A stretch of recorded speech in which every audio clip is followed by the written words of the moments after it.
Assalamualaikum warahmatullahi wabarakatuh.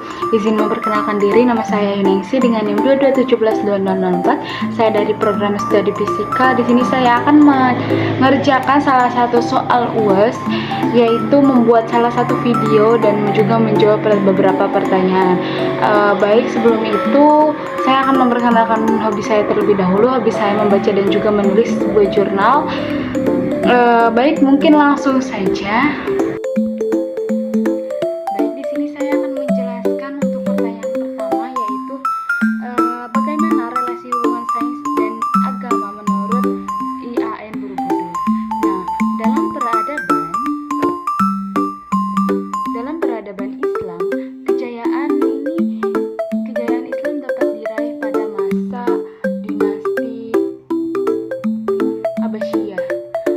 Pada masa tersebut, banyak sekali muncul para ilmuwan muslim dari berbagai bidang keilmuan seperti Al-Khwarizmi, Ibnu Khaldun, Ibnu Sina, Abdurrahman Al-Syufi, Jabir ibn Hayyan, Ibnu Rushd, dan lain-lain sebagainya. Seperti yang telah dijelaskan di atas bahwa hubungan sains dan Islam tidak pernah harmonis. Nah, sehingga mendorong seseorang ilmuwan di bidang fisika ini dan teknologi yang bernama Iain Gebrevogel untuk membuat suatu rumusan hubungan antara sains dan agama. Borobudur mengelompokkan hubungan sains dan agama ini ke dalam 4, yaitu konflik, independen, dialog, dan juga integrasi. Baiklah, di sini saya akan menjawab pertanyaan yang kedua, di mana pada pertanyaan ini saya akan menjelaskan bagaimana saya melihat hubungan Islam dan juga fisika.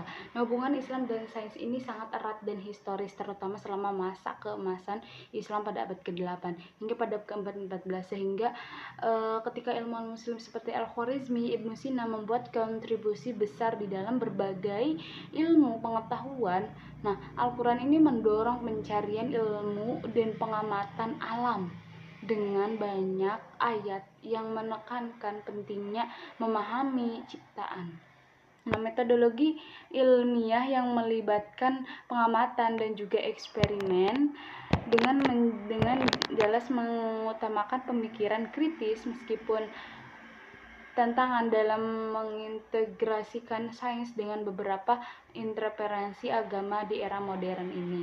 Nah, banyak juga pemikir muslim yang berusaha menjembatani kesenjangan ini, menekankan bahwa sains dan agama ini dapat saling melengkapi, terutama dalam konteks etika dan juga bertanggung jawab terhadap lingkungan. Dengan demikian, dialog antara Islam dan juga sains ini terus berkembang, menciptakan peluang untuk memahami dunia dengan lebih baik. Nah, itu untuk pertanyaan kedua. Selanjutnya untuk pertanyaan ketiga, yaitu bagaimana Anda melihat prodi fisika di UIN Banten, apa yang khas dan berbeda dibanding dengan prodi fisika yang umum? Menurut saya di UIN Banten ini berbeda sekali dengan di program studi fisika di perguruan tinggi lain, di mana pada program studi fisika yang ada di UIN Banten ini ada beberapa perbedaan. Kita mengetahui bagaimana pentingnya ilmu sains dan juga ilmu agama yang menyatu di dalam program studi fisika ini. Selain belajar tentang ilmu sains di program studi fisika yang ada di UIN Banten ini, kita belajar tentang agama juga, dan itu hal tersebut itu mempererat keimanan kita terhadap Allah Subhanahu wa taala gitu.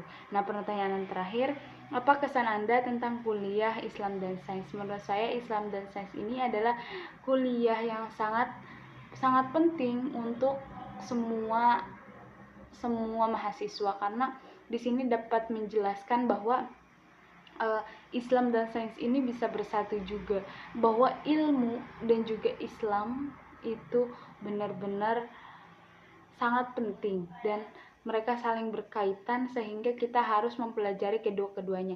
Kita tidak bisa memilih antara satu dengan yang satunya lagi, tetapi kita harus mempelajari keduanya. Mungkin itu saja penjelasan dari saya. Terima kasih, cukup sekian. Wassalamualaikum warahmatullahi wabarakatuh.